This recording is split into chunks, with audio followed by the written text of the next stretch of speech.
Acuerdos internacionales. El campo de comunicadores en otras lenguas, desempeño 34. Presentado para el profesor Ángel y la presentación del grupo de Darío Bernate, Camilo Charri, Dairo Cervantes, Santiago Ramírez, Diego Castillo y mi persona.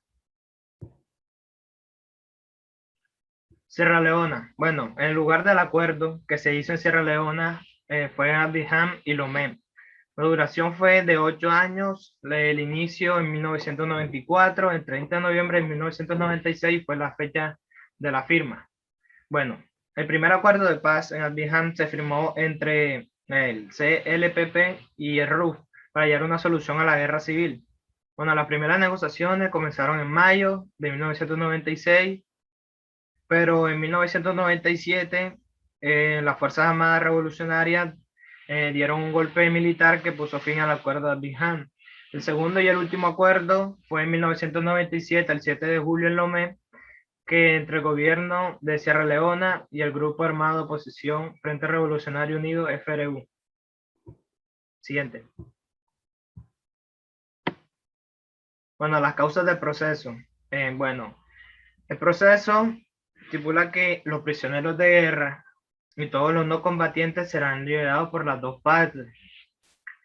Las partes buscarán la financiación para repatriar voluntariamente y reintegrar a los refugiados y desplazados de Sierra Leona, incluidos a los no combatientes. Se protegerán a los principios de los derechos humanos y de la Carta Africana para los Derechos del Hombre y de los pueblos. Aparte, se comprometerán a fortalecer los mecanismos para reparar los daños cometidos contra las víctimas de violaciones de los derechos humanos, para lo cual se creará la Comisión de Derechos Humanos en el plazo de 90 días a partir de la firma del Acuerdo de Sierra Leona. Bueno, lo pactado en ese acuerdo fue que en el año 2000 se creó una Comisión de la Verdad y por acuerdo entre ONU y el gobierno de Sierra Leona también se creó el Tribunal Especial para Sierra Leona. Bueno, se otorgó una amnistía general sin distinción de los delitos cometidos, que posteriormente investigaron y juzgaron a los responsables, que eso fue el Tribunal Especial. En 1991 inició la guerra civil que produjo unas 75.000 víctimas. Bueno, según el acuerdo de Lomé, el gobierno debería crear un fondo para reparar y rehabilitar las víctimas. Otro punto fue la desmovilización y entrega de armas, que tenían que hacer eso para finalizar el conflicto altamente criticado por las Naciones Unidas. Que las Naciones Unidas que también dijo que no reconocería la amnistía para los responsables de genocidio, que hacían crímenes contra la humanidad, crímenes de guerra, violaciones graves del derecho internacional humanitario. Bueno, la comparación con Colombia fue que eh, son temas muy similares, ya que, por ejemplo, el hecho de que la rivalidad por la supremacía política y el control sobre los diamantes caracterizaron fuertemente la situación, en el sentido de que los actores implicados en la guerra han decidido cambiar redes de proveedores, comerciantes, diamantes, y, y harán extracción y transportación de los diamantes a los mercados.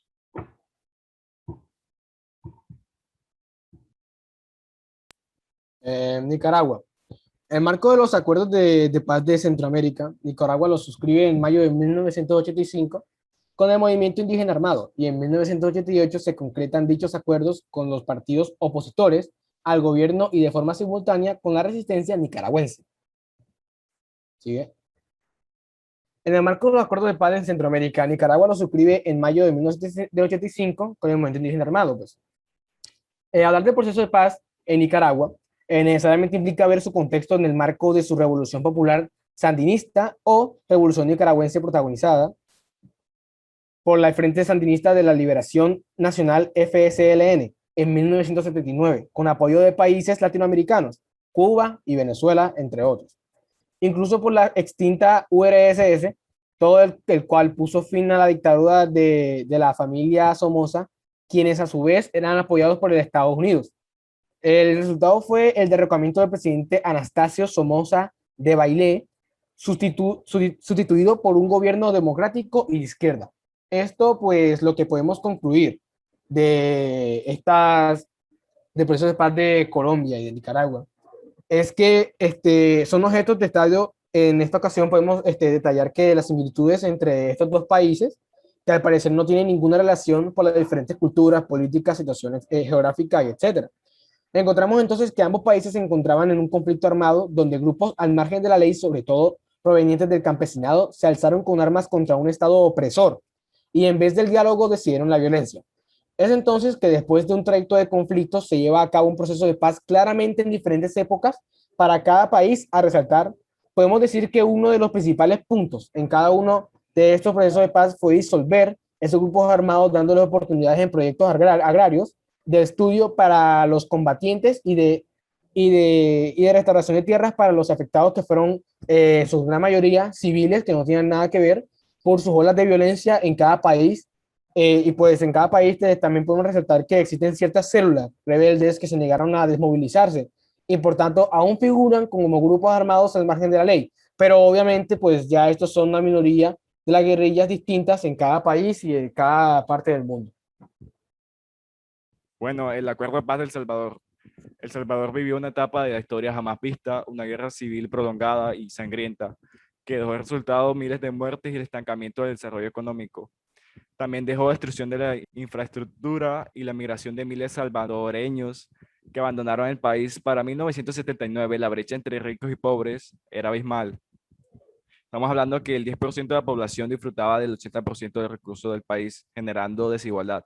Situación que llevó a crear Fuerzas Populares de la Liberación, un movimiento influenciado por el FPL, un partido comunista creado en 1930, y ya en 1971 un grupo de estudiantes universitarios conocido como el Ejército Revolucionario del Pueblo o ERP comienza a secuestrar y asesinar empresarios. En la guerra civil el enfrentamiento armado se llevó entre las fuerzas FMNL y la Fuerza Armada del Salvador, llamada FAES. La misión de los FMNL era sacar de control a los militares del gobierno e intentar una sociedad con cortes socialistas. A cambio, la FAES o la Fuerza Nacional de ellos era conservadora. Quería mantenerse en sus ideologías políticas, sociales y culturales. Bueno, básicamente esto fue una guerra civil principalmente por una inequidad entre ricos y pobres, lo que dio lugar a una creación de diversas fuerzas populares que se dirigió a secuestrar, asesinar y hacer cosas obscenas para mantenerse o financiarse. Bueno, El Salvador tuvo un acuerdo de paz, también estuvo varias etapas. Una de ellas fue, primero, que todas esas fuerzas entreguen sus armas, y esa por parte de las fuerzas y las guerrillas, aparte del Estado. El contrato que ellos tenían en el Estado era de desmovilizar al ejército, a la policía, esto con el fin de salvar vidas. Bueno, el Acuerdo de Paz y El Salvador tienen un mismo propósito, el cual es impedir que haya más víctimas y concentrar todos los esfuerzos en construir una paz más estable y duradera. Por la vía del Acuerdo de Paz, dos guerrillas se comprometieron a entregar todas sus armas a las Naciones Unidas, a no recurrir a delitos como secuestro, extorsión o reclutamiento de menores, a romper sus vínculos con el narcotráfico, a cesarles al ataque a la fuerza pública. Habrá verdad, justicia y reparación para las víctimas. Obviamente, como todos países son diferentes, los procesos de paz también son diferentes, ya que son diferentes problemas y diferentes ubicaciones. El Acuerdo Salvador propone una transparencia a nivel de elecciones o a nivel político, ya que también hubo varios fraudes de parte del Estado que generó como una política conservadora de sus propias leyes y no generaron un cambio. Esto a la sociedad le molestó obviamente mucho. En cambio, en Colombia propone lograr que a partir de la aprobación de la ciudadanía, las FARC revolucionarias de Colombia hagan políticas sin armas y además ellos mismos puedan hacer políticas, como lo dice. Muy bien, voy ahora a presentarles el proceso de paz de la República Democrática del Congo. Bien, entremos en contexto. El gobierno cogareño emprendió en el año 2008 conversaciones de paz con el CNDP grupo armado con el que estaba en guerra en ese momento, coadyuvadas por las divisiones internas que persistían en el grupo, las presiones internacionales y la disposición en partes. Así, en el CNDP y la administración cogaleña sellaron un diálogo en el 2009, acordando la integración de sus militares a las Fuerzas Armadas de la República Democrática del Congo. El cese del fuego bilateral, el desarme y la transformación al partido político del CNDP al IEJP en el 2012. La primera etapa del proceso de paz de la RD del Congo, República Democrática, se produjo con la firma del acuerdo de alto al fuego en Lusaka en el año 1999 del mes de julio, entre varios países y grupos armados presentes en el conflicto, con la facilitación de la organización regional del SADC, el Southern Africa Development Community, y principalmente de Sudáfrica, lo que permitió el establecimiento de la misión del mantenimiento de la paz en la ONU, con la MONUC. En noviembre de 1999, la resolución de 1991, el Consejo de la Seguridad para supervisar el alto al fuego y promover el desarme de las milicias. Analicemos un poco este proceso de paz. Tiene como razones principales que el PNUD acordó en el 2002 en el gobierno congolés una programada cooperación para el periodo del 2003 al 2005, que definiría 3 ejes estratégicos. A, gobernanza; B, lucha contra la pobreza; y C, la prevención de los conflictos y la transición del posconflicto. Bien, ¿cuáles fueron los pactos que se llevaron a cabo en este proceso de paz? Pactos como la desmovilización y entrega de armas, la investigación y la justicia y condenas a aquellos combatientes que realizaron crímenes contra la humanidad, y la reparación a las víctimas que fueron afectadas por esta guerra que duró alrededor de 23 años. Éxitos y fracasos del proceso. Los combatientes inculpados de crímenes contra la humanidad quedaron excluidos del programa y sus casos serán llevados a las autoridades judiciales. Sobre la reforma judicial, Action ID, destacada la necesidad de apoyar un proceso de justicia tradicional. Aumentar el número de funcionarios de prisioneros internacionales. El gobierno tuvo que crear 12 brigadas de 4.200 efectivos formadas por una mezcla entre excombatientes del grupo armado antes nombrado y la diversa procedencia. Bien, ¿qué conclusión podemos sacar de este conflicto armado? También hallando en ello una semejanza en el proceso de paz con la FARC que tuvo Colombia. Aunque la guerra está oficialmente terminada, el conflicto continúa en varias zonas del país, permanecen aún bajo el poder de las milicias, por lo que provoca un continuo movimiento de desplazados internos. Esto influye también en las estructuras de gestión centralizada, muy débil, en la lentitud de procesos y la falta de recursos económicos y materiales que permiten a las estructuras provinciales y locales una actuación autónoma. El gobierno tuvo previsto crear 12 brigadas de 4.200 efectivos formadas con una mezcla de combatientes de diversa procedencia. Esto lo firmado y ha llegado en el acuerdo. Las primeras experiencias no tuvieron mucho éxito debido a las diferentes ideas políticas e ideológicas, por las malas condiciones de los centros también de mezcla, produciéndose un elevadísimo número de desertores que volvieron a los grupos minoritarios que continúan la guerra en la República Democrática del Congo. Siguiente, por favor. Proceso de paz de Sudáfrica. En Sudáfrica se ha hecho un proceso de paz, ya que se estaba viviendo una degradación racial. ¿En qué consiste esto? Esto conlleva que los negros eran discriminados y anteriormente, en el año 1970, no podían ni siquiera salir a las calles, o si salían era la minoría. También se veía mucho que pasaban mucho tiempo trabajando y los salarios no les alcanzaban.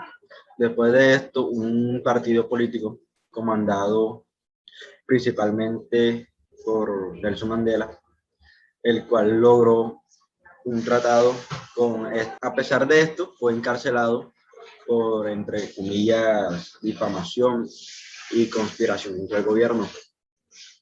A pesar de esto, el Reino Unido mandó un decreto o una carta, el cual se exigía la liberación de este político y Sudáfrica se negó. Lo cual conllevó a varios países a retirar sus alianzas y comercio con Sudáfrica.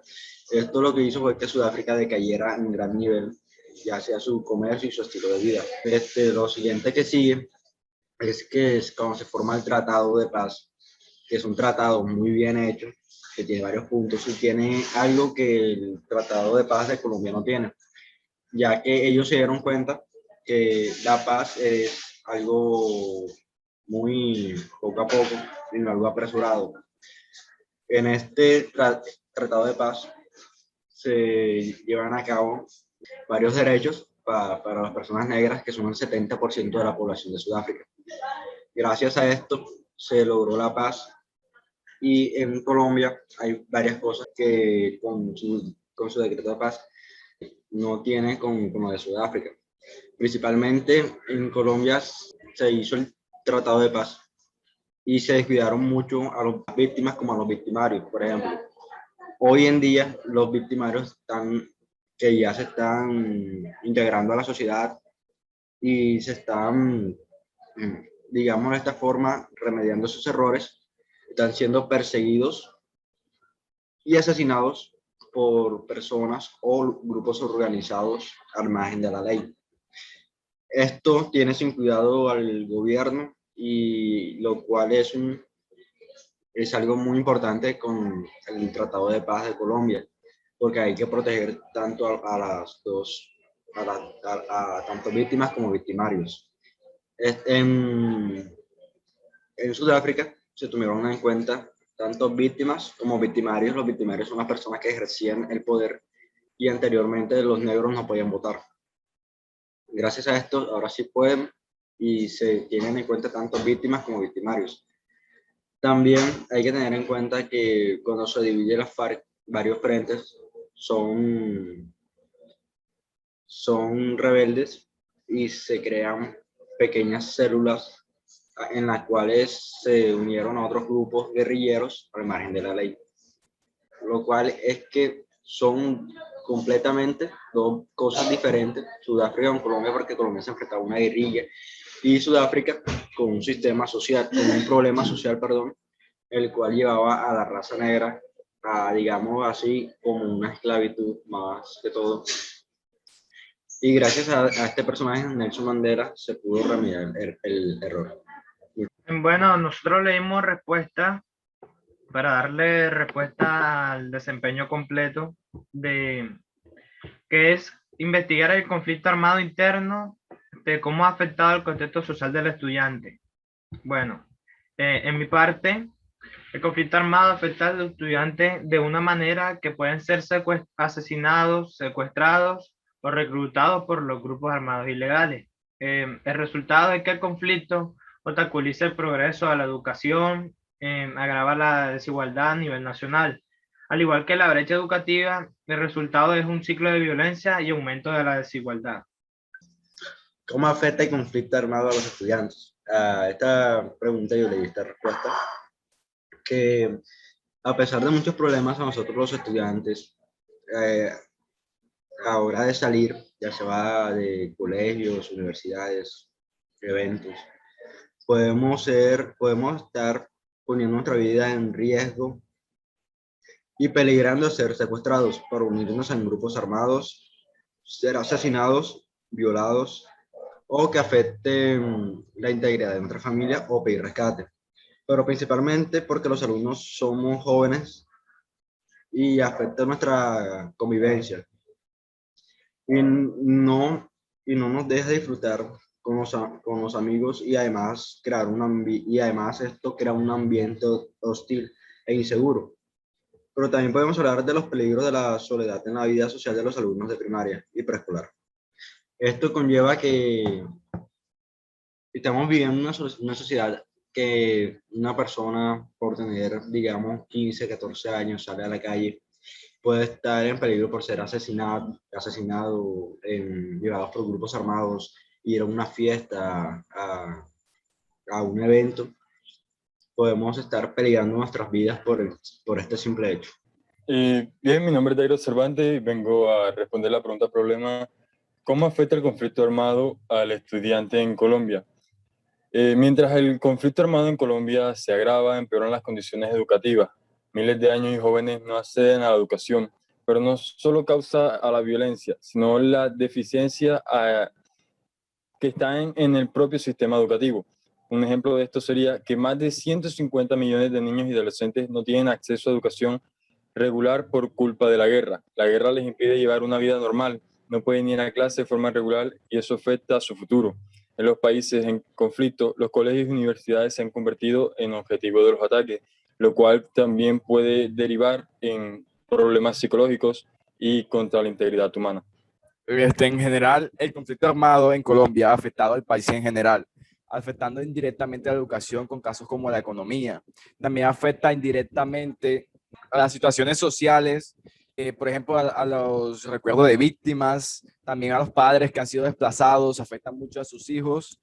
Y a mí personalmente no me ha afectado, pero sí que en general a los estudiantes sí, por ejemplo, con la economía, te dejando menos recursos, a veces menos infraestructura para los colegios y etcétera. La respuesta que yo le di a esta pregunta de cómo afecta el conflicto armado al contexto social del estudiante es que el conflicto armado presenta dos fenómenos. Resulta que los delincuentes que se encuentran realizando sus actividades ilícitas necesitan siempre nuevos adeptos. Jóvenes incautos, fáciles de engañar, y los encuentran en las escuelas, colegios, universidades, donde aprovechan la ingenuidad y el descontento de la juventud y por medio del adoctrinamiento los convencen sin importarles que sean puestos puestos presos o muertos en dicho conflicto por parte de las unidades regulares del Estado. Dichos jóvenes son adoctrinados por maestros o por los maestros de las propias escuelas que alguna vez en dicho reclutamiento fueron preparados para transmitir esa idea subversiva, generándose una cadena sin fin y con un caldo de cultivo en aquellas instituciones que sin parar producen nuevos combatientes, milicianos, vigías y jóvenes que en su barrio buscan también a otros jóvenes para agregarlos a la causa. Ejemplo claro de esto lo tenemos en las federaciones sindicalistas, que desde los inicios son premiadas y dirigidas por personas como el secuestro, la extorsión, los asesinatos, el desplazamiento y el narcotráfico. Y fue en este último donde conseguir armas, uniformes, alimentos y se enriquecieron a los cabellistas que predicaban los poseedores de tierras, ganados, riquezas y propiedades en el exterior. También se ha presentado una política con presencia de la actualidad, incluso con el Senado y la Cámara de representantes con dineros ilícitos han ganado gobernaciones y alcaldías. Se ha logrado con el tiempo un pseudo tratado de paz con el cual alcanzaron un estatus político y una representación en el proceso de la República. Así las cosas del conflicto armado ya ha tocado en este momento un paro estatal, entre comillas, de ya más de 2 meses, donde se ha dejado ver el uso de dichas juventudes sembrando anarquías, caos y destrucción de nuestras ciudades con las que están entreteniendo gran parte de la fuerza pública, mientras por otro lado se fortalece en el tráfico de estupefacientes. Muchas gracias. Muchas gracias a todos.